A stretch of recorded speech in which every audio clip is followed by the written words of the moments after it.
Hezbollah आखिर है क्या? बहुत सारे लोगों का सवाल है, हिजबुल्लाह आखिर है क्या? अमेरिका और यूरोप के लिए देखें तो वो एक आतंकवादी संगठन है, लेकिन वहीं अगर फलस्तीनियों से पूछें कि हिजबुल्लाह क्या है तो वो कहेंगे कि जब सारे अरब मुल्क सिर्फ जबानी जमा खर्च कर रहे थे तो हिजबुल्लाह और हूथी यही दो संगठन थे जो हमारे लिए लड़ भी रहे थे, जिनके लड़ाके हमारे लिए शहीद भी हो रहे थे। तो हिजबुल्लाह है क्या, कैसे बना, उसका रोल क्या है, उसके पास ताकत कितनी है और आगे उसकी क्या संभावनाएं हैं, इन सारी बातों पर बहुत डिटेल से बात करूंगा आज के वीडियो में। बने रहिए, देखते रहिए पूरा वीडियो।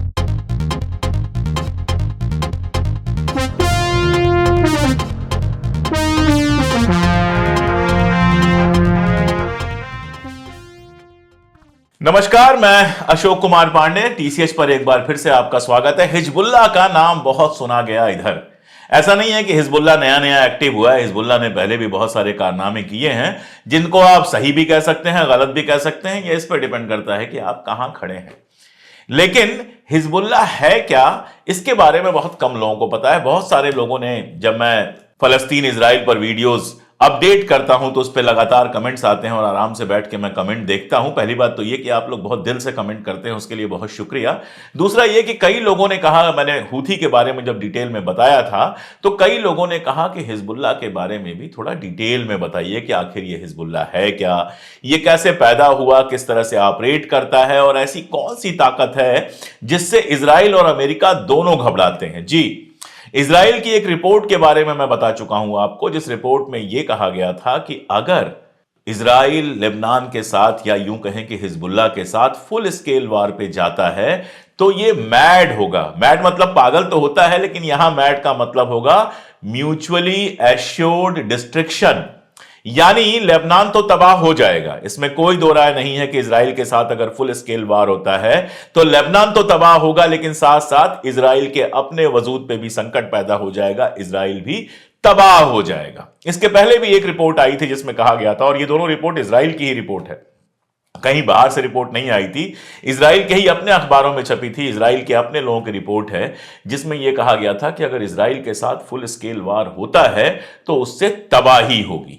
अब जब से इजराइल और हमास की लड़ाई शुरू हुई है, हमास ने 7 अक्टूबर को हमला किया और उसके बाद इजराइल ने जिस तरह की तबाही फैलाई और इजराइल के अपने लोग भी मारे जा रहे हैं, तब से दो ताकतें ऐसी हैं, हिजबुल्लाह और हूथी, जिन्होंने अपनी जंग छेड़ी हुई है इजराइल के खिलाफ। बाकी अरब मुल्क तो ठीक है, कभी एक कदम आगे बढ़ते हैं, कभी दो कदम पीछे चले जाते हैं, इंटरनेशनल कोर्ट ऑफ जस्टिस में जाते हैं तो अलग बात करते हैं, मंच पे अलग बात करते हैं, लेकिन अंदर अंदर इजराइल को रास्ता भी देते हैं। हूथी ने जब रेड सी रोका हुआ है तो रास्ता दे देते हैं यूएई जैसे देश या सऊदी अरबिया जैसे देश।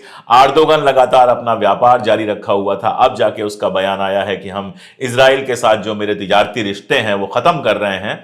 तो ये बाकी अरब मुल्कों का तो आगे पीछे होता रहता है, लेकिन ये दो जो संगठन हैं, हूथी और हिजबुल्लाह, हूथी यानी यमन का और हिजबुल्लाह यानी कि लेबनान का, ये दो संगठन जो हैं लगातार अपनी जंग जारी रखे हुए हैं। हूथी का जो सारा मामला है वो रेड सी का मामला है, लेकिन हिजबुल्लाह से इजराइल की सीधी लड़ाई है। जो नॉर्दर्न बॉर्डर है इजराइल का, उत्तरी बॉर्डर है, वो मिलता है हिजबुल्लाह से, और लगातार इधर से हिजबुल्लाह बम फेंक रहा है, रॉकेट फेंक रहा है, उधर से इजराइल लगातार रॉकेट फेंक रहा है, दोनों तरफ लोग मारे जा रहे हैं।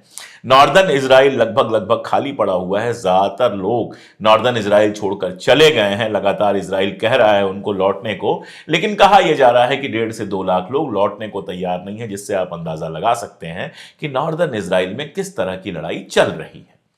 अब ऐसी कौन सी ताकत है हिजबुल्लाह जिससे इजराइल को जंग करने से अमेरिका भी रोकता है? अमेरिका का भी बाकायदा बयान आया था जिसमें उसने कहा था कि इजराइल को लेबनान के साथ फुल स्केल वॉर पे नहीं जाना चाहिए।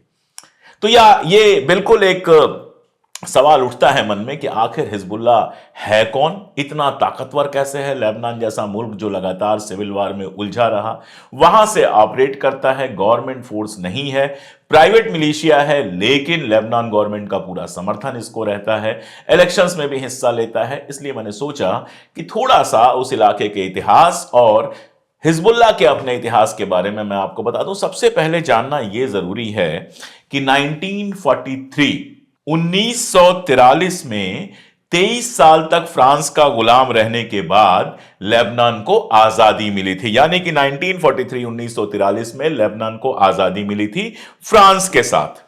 और उस समय जो इसके लीडर्स थे उन्होंने एक पैक्ट साइन किया था, एक समझौता साइन किया था, जिसको पॉलिटिकल एग्रीमेंट कहा गया, राजनैतिक समझौता किया गया।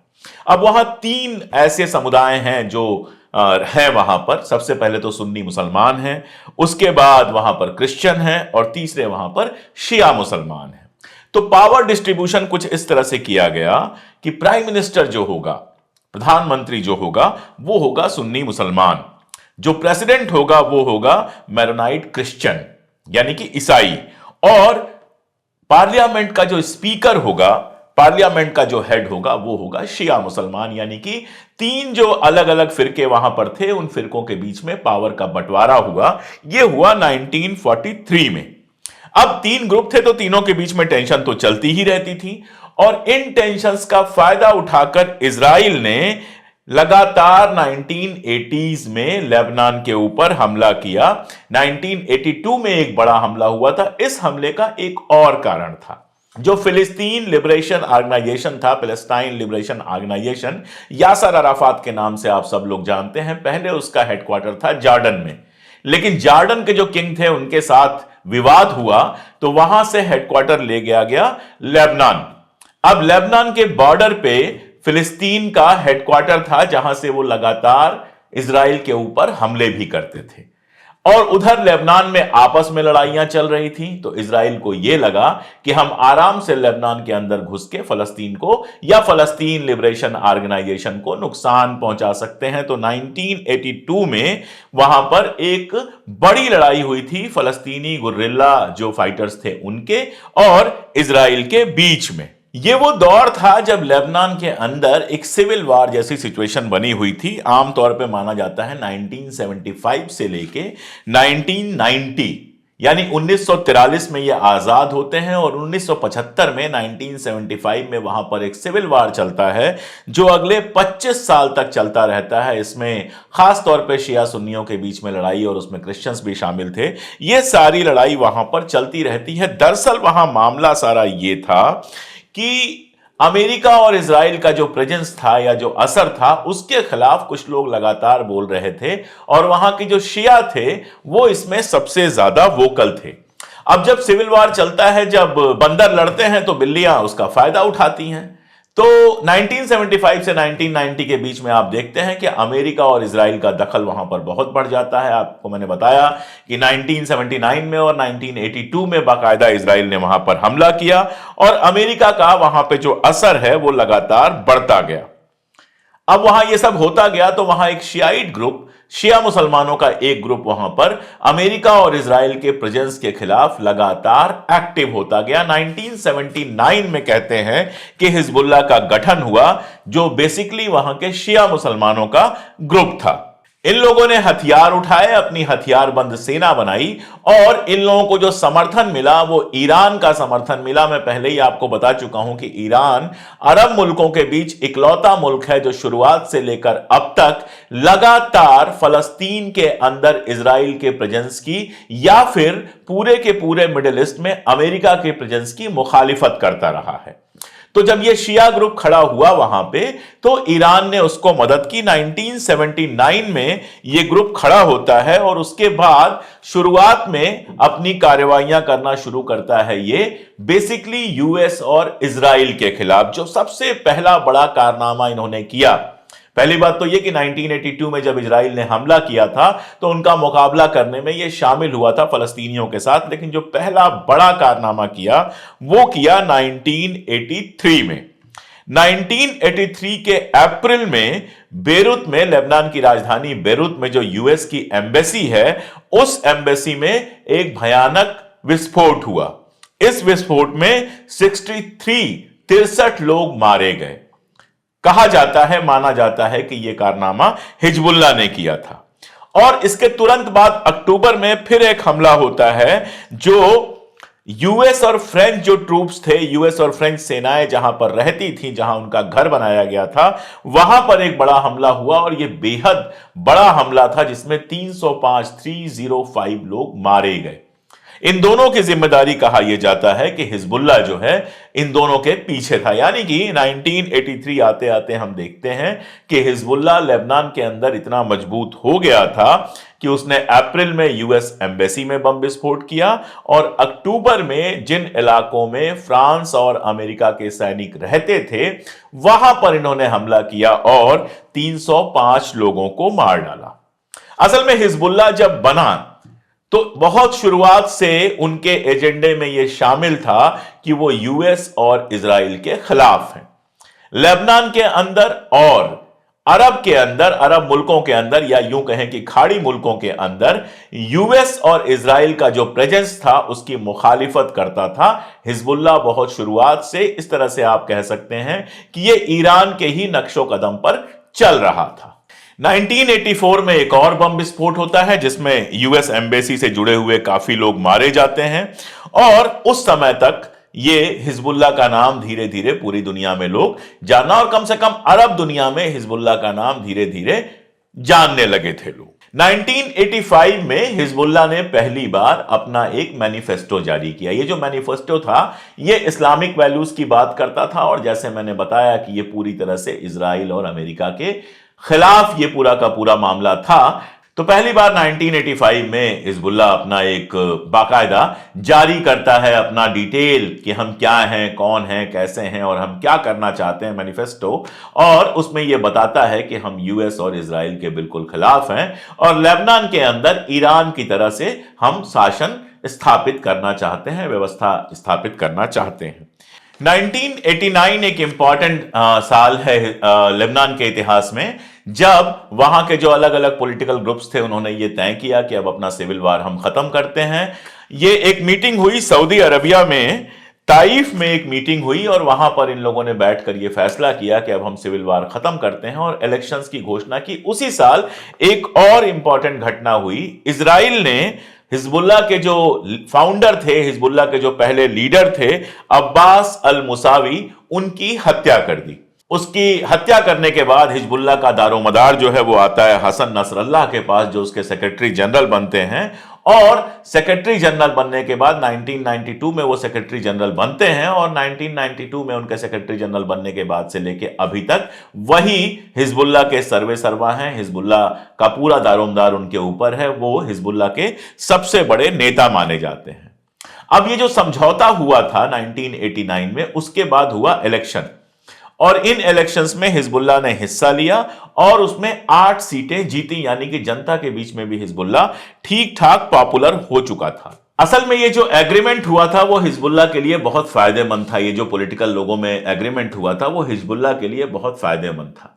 पार्लियामेंट्री सिस्टम बनाने की बात हुई, इलेक्शन की बात हुई, वो तो मैंने आपको बताया। साथ में इसमें एक बड़ा मजेदार नुक्ता था, वो ये कि जितनी भी वहां पे प्राइवेट मिलिशिया थी, यानी जिनको आप कह सकते हैं जितनी भी ऐसे संगठन थे जिनके हाथों में हथियार थे, उन सबको तो बैन कर दिया गया, लेकिन हिजबुल्लाह को बनाए रखा गया। कारण क्या था? कारण यह था कि लेबनान के पास अपनी सेना तब तक बहुत कायदे से तैयार नहीं थी। अब भी वहां की सिक्योरिटी की जिम्मेदारी हिजबुल्लाह को ही है और हिजबुल्लाह के पास एक बेहद मजबूत पूरे लेबनान में असर रखने वाली सेना थी। इसलिए हिजबुल्लाह को आप कह सकते हैं कि एक एक्स्ट्रा टेरिटोरियल या एक्स्ट्रा गवर्नमेंट पावर दिया गया। वो प्राइवेट मिलिशिया तो थी, लेकिन इकलौती प्राइवेट मिलिशिया वो रह गई लेबनान के अंदर जिसके पास अपनी सेना थी, जिसके पास अपनी आर्मी थी और जिसकी अपनी पॉलिटिकल पार्टी थी। सोशल वर्क में भी हिजबुल्लाह काफी काम कर रहे थे। कई सारे स्कूल खुलवाए, कई सारे कॉलेज वहां खुलवाए हैं, मदरसे खुलवाए हुए हैं, मस्जिदें बनवाई हुई हैं, यानी सामाजिक सेवा के क्षेत्र में भी उन लोगों ने काफी काम किया।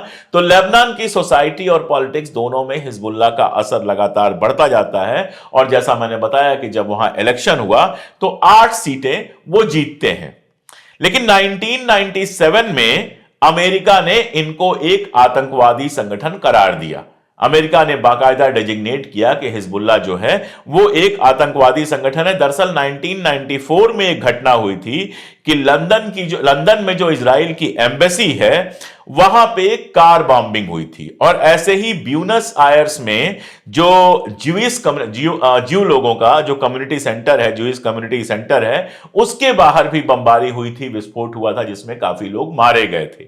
अब इन दो घटनाओं में लंदन में इजराइल की एम्बेसी और ब्यूनस आयर्स में ज्यू कन्वेंशन सेंटर के बाहर जो हमले हुए थे, इसका आरोप लगाया गया हिजबुल्लाह के ऊपर। और उसके बाद 1997 में अमेरिका ने बाकायदा डेजिग्नेट कर दिया कि हिजबुल्लाह जो है वो एक आतंकवादी संगठन है। लेकिन हिजबुल्लाह ने अपनी शुरुआत से बहुत क्लियर किया था। मैंने बताया कि उन्होंने अपना मैनिफेस्टो जारी किया था, और उस मैनिफेस्टो में बाकायदा यह लिखा था कि हम इजराइल और अमेरिका के खिलाफ हैं, और लेबनान में उसको मान्यता प्राप्त थी। लेबनान में जो उसका मिलिशिया था वो लीगल था, तो वो अपनी कार्रवाइयां लगातार करता रहा। 2005 में एक बड़ी घटना घटी। लेबनान के जो प्राइम मिनिस्टर थे रफीक हरीरी, उनकी हत्या हो गई। अब रफीक हरीरी की जो हत्या हुई उसकी जिम्मेदारी दी गई सीरिया को, मतलब सीरिया के ऊपर आरोप लगाया गया कि उन्होंने लेबनान के प्राइम मिनिस्टर रफीक हरारी की हत्या कर दी है, जिसके बाद सीरिया में सडन रिवॉल्यूशन शुरू हो जाता है। अब एक यूएन डेलीगेशन ने, एक यूएन ट्रिब्यूनल ने बाद में यह आरोप लगाया कि हिजबुल्लाह ने हरीरी को मारा है, लेकिन हिजबुल्लाह के ऊपर ऐसे कई आरोप लगे हैं जो बाद में गलत साबित हुए। यह आरोप भी कभी साबित नहीं हुआ, सिर्फ आरोप लगाया गया। 2006 में इजराइल के साथ इसकी दूसरी मुठभेड़ होती है, जिसमें 2 इजरायली सैनिकों को हिजबुल्लाह ने उठा लिया, जिसके बाद लंबी लड़ाई चली, जिसमें लेबनान के लोग भी मारे गए काफी संख्या में, और काफी संख्या में इजराइल के लोग भी मारे गए। 3 साल बाद 2009 में हिजबुल्लाह ने अपना एक नया मैनिफेस्टो जारी किया। यह थोड़ा लेस इस्लामिक था, जैसे पहले मैनिफेस्टो में बहुत ज्यादा इस्लामिक टर्मिनोलॉजी यूज की गई थी। इसमें इस्लामिक चीजों पर जो जोर था वो थोड़ा कम किया गया, और उसके बाद यह कहा गया कि जो डेमोक्रेटिक प्रोसेस है देश का, देश के अंदर जो लोकतांत्रिक प्रक्रिया चल रही है, उसमें हम हिस्सा लेंगे। 2011 में आप जानते हैं सीरिया में सिविल वार शुरू हो गया, और इस सिविल वार में लेबनान ने अपनी भूमिका निभाई। वहां के जो चीफ थे बशर अल असद, जो वहां के प्रधानमंत्री थे, उनके समर्थन में ये उतरे, हिजबुल्लाह उतरा। और आप जानते हैं कि उसमें हिजबुल्लाह की मदद जो थी वो बशर अल असद के लिए काफी इंपॉर्टेंट रही, यानी सीरिया में भी इनका अच्छा खासा असर है। 2012 में एक और घटना हुई। बल्गारिया में जो इजराइल के टूरिस्ट जा रहे थे, उनकी बस में एक सुसाइड बम का विस्फोट हुआ, जिसमें 6 लोग मारे गए। यूरोपियन यूनियन ने आरोप लगाया कि यह हिजबुल्लाह का काम है, लेकिन यह भी कभी पूरी तरह से सिद्ध नहीं हो सका।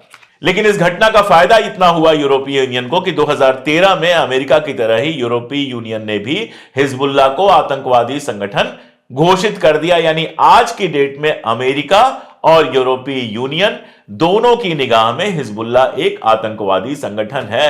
वैसे आप देखते हैं कि जो भी इजराइल के खिलाफ खड़ा होता है उन सबको आतंकवादी संगठन कहा जाता है, लेकिन अपनी तमाम गतिविधियों के बावजूद, यूएन चार्टर के, यूएन के फैसलों के लगातार उल्लंघन के बावजूद इजराइल के ऊपर यूरोपीय यूनियन या अमेरिका कभी किसी तरह का कोई आरोप लगाता नहीं है। तो मोटा मोटी मैं और डिटेल अभी बताऊंगा। मोटा मोटी अभी आप यह समझिए कि खाड़ी के अंदर जो एक रिवोल्यूशनरी सेंटर आप कह लीजिए, या प्रतिरोध का वो सेंटर कह लीजिए आप, जो इजराइल और अमेरिका के खिलाफ है, उसमें ईरान के बाद अगर सबसे मजबूत और सबसे महत्वपूर्ण कोई संगठन है तो वो है लेबनान का हिजबुल्लाह, और उसके साथ आप जोड़ सकते हैं हूथी को। ये ऐसे संगठन हैं जिनके बारे में लिखते हुए वेस्टर्न मीडिया हमेशा लिखता है ईरान समर्थित, लेकिन मेरे समझ में नहीं आता है कि इजराइल के बारे में लिखते हुए कभी ये क्यों नहीं लिखता है कि अमेरिका समर्थित। 2018 तक इसने टनल का अपना सिस्टम बहुत अच्छा डेवलप कर लिया था। हमास जब से न्यूज में आया है टनल की बात होती है, लेकिन खाड़ी में टनल सिस्टम अगर किसी ने सबसे शानदार डेवलप किया है तो हिजबुल्लाह ने किया है। 2018 में इजराइल ने यह कहा कि इनकी जो टनल्स हैं वो इजराइल के अंदर तक आती हैं, और यह हकीकत है। बहुत सारे डिफेंस सोर्सेज ने यह बताया है कि हिजबुल्लाह ने जो शानदार टनल सिस्टम डेवलप किया है, यानी जमीन के अंदर से जो सुरंग का सिस्टम डेवलप किया है, उससे इसकी पहुंच इजराइल तक हो गई है। 2020 में एक बड़ी घटना होती है जब यूएस ने अपने ड्रोन से कुछ फोर्स के जो कमांडर थे कासम सुलेमानी, उनकी हत्या कर दी। उनकी हत्या के बाद हिजबुल्लाह ने बाकायदा घोषणा की कि इसका बदला लिया जाएगा। और हम देखते हैं कि उसके बाद इजरायली पोर्ट्स पे और बाकी जगहों पर कई सारे विस्फोट हुए जिसमें काफी लोग मारे गए और इनका आरोप हिजबुल्लाह के ऊपर ही लगा। असल में अमेरिका और यूरोपीय यूनियन ने हिजबुल्लाह को जिस तरह से घोषित किया है आतंकवादी संगठन, उसके पीछे एक और वजह है और बड़ी वजह वही है। 2009 के मैनिफेस्टो के बारे में मैंने आपको बताया। 2009 के मैनिफेस्टो में सबसे इंपॉर्टेंट बात थी कि इस्लामिक चीजों पे जो जोर था वो थोड़ा कम किया गया था। दूसरी बात यह थी कि लेबनान में सिस्टम में शामिल होने की बात, इलेक्शंस को सपोर्ट करने की बात, जनता के समर्थन की बात, ये सारी की गई थी। लेकिन इसके साथ एक और चीज थी। हिजबुल्लाह ने अपने मैनिफेस्टो में लिखा था कि हमारा उद्देश्य है इजराइल को हमेशा के लिए खत्म करना। अब सीधी सी बात है कि इजराइल को लेकर दो तरह के सोल्यूशन आते हैं, एक 2 स्टेट सोल्यूशन, एक 1 स्टेट सोल्यूशन। 2 स्टेट सोल्यूशन वो है जिसमें फलस्तीन भी रहे एक आजाद मुल्क और इजराइल भी रहे। इजराइल इसके लिए तैयार तो है नहीं। इजराइल तो 1 स्टेट सोल्यूशन की बात करता है कि फलस्तीन पूरी तरह से खत्म हो जाए, फलस्तीनी शनाई में चले जाएं, किसी और मुल्क में चले जाएं और पूरे के पूरे फलस्तीन पे वो कब्जा कर ले। और सिर्फ फलस्तीन नहीं, लेबनान के भी काफी इलाकों पे कब्जा करना चाहता है, बाकी जगहों के इलाके पे कब्जा करना चाहता है। और ये सारी बातें बाकायदा यूएन में बैठ के कह चुके हैं नेतन्याहू, लेकिन उनको कोई कुछ नहीं कहता है। इसके ठीक उलट फलस्तीनियों का एक हिस्सा जिसमें हमास शामिल है, ईरान, हिजबुल्लाह, हूथी, इस तरह के संगठनों का यह कहना है कि हमारे 1 स्टेट सोल्यूशन का मतलब है कि इजराइल इस जगह को पूरी तरह से खाली करके चला जाए, क्योंकि यह जगह फलस्तीनियों की थी। फलस्तीनियों की जगह पर इजराइल ने कब्जा किया था, इसलिए इजराइल पूरी तरह से इसको छोड़ के चला जाए। तो इजराइल के खात्मे की बात करते हैं ईरान, हूथी और हिजबुल्लाह। असल में यही वजह थी जिसकी वजह से हिजबुल्लाह को बाकायदा आतंकवादी संगठन का खिताब दिया गया। हूथी को भी दिया गया, बाद में हूथी को हटा लिया गया था, अभी हूथी को फिर से शामिल कर लिया गया है। और ईरान के बारे में जानते हैं कि ईरान के ऊपर दुनिया भर के सैंक्शंस लगाए हुए हैं। इसलिए ईरान, हूथी, हिजबुल्लाह, इन सबको पश्चिम और जो अमेरिका है वो अपने दुश्मन की तरह ट्रीट करता है, क्योंकि ये इजराइल के वजूद से इंकार करते हैं। देयर इज नो इजराइल कहते हैं कि इजराइल ने फलस्तीन की जमीन पर अवैध तरीके से, इल्लीगल तरीके से कब्जा किया हुआ है। और शायद यही वजह है कि सऊदी अरबिया हो, यूएई हो या इस तरह के तमाम अरब मुल्क जो हैं वो भी इनको दुश्मन की तरह ही ट्रीट करते हैं। आप अगर देखेंगे तो ईरान के साथ जिस तरह का रिश्ता है, हालांकि इधर के वक्त में देखा यह जा रहा है कि जैसे जैसे चाइना और रशिया का असर बढ़ रहा है मिडिल ईस्ट में, वैसे वैसे अरब के कई मुल्कों के साथ ईरान के भी ट्रेड रिलेशंस और यह सारा कुछ बन रहा है। लेकिन लंबे वक्त तक आप जानते हैं हूथी से लड़ता रहा सऊदी अरबिया, हिजबुल्लाह को लेकर भी जॉर्डन और बाकी मुल्कों के अंदर दुश्मनाना रुख अपनाया गया। और सीरिया के अंदर जिस तरह से मदद की हिजबुल्लाह ने असद की, बल्कि एक वक्त तो यह था कि सीरिया में जब खाने का संकट हो गया था तो हिजबुल्लाह ने ही ईरान से अनाज मंगवाया था सीरिया के लिए, जबकि उस समय ईरान के ऊपर यह प्रतिबंध लगा हुआ था, सैंक्शन लगा हुआ था कि वो किसी को एक्सपोर्ट नहीं कर सकता।